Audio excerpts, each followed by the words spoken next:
Onam celebrations, Devendra Fadnavis was sworn in as the Chief Minister of Maharashtra on Thursday.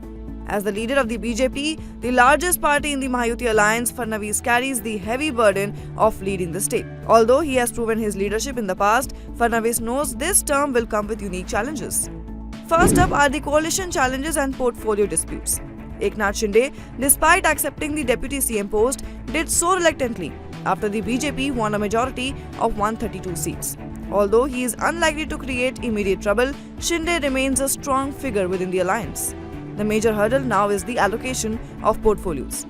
Eknath Shinde is pushing for key ministries such as Urban Development and MSRDC, while Ajit Pawar is eager to secure the Finance Ministry. Deliberations on this matter are ongoing as the cabinet expansion awaits finalization.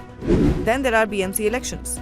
A critical issue for Fadnavis is the long-delayed Brihan Mumbai Municipal Corporation, that is BMC elections. The previous administration, led by Shiv Sena, saw its term end in 2022, but elections were postponed due to changes in the delimitation process.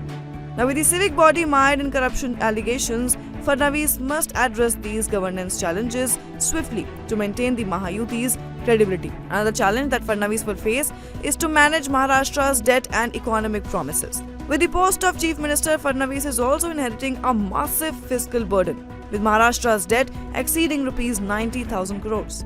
The state's interest payments alone account for 40% of its revenue. Now, beyond managing this debt crisis, Fadnavis must honor the Mahayuti's promises as well, including increasing financial aid under the Ladki Behan scheme. Therefore, financial pressures, apart from political constraints, will be a critical test for Fadnavis's leadership.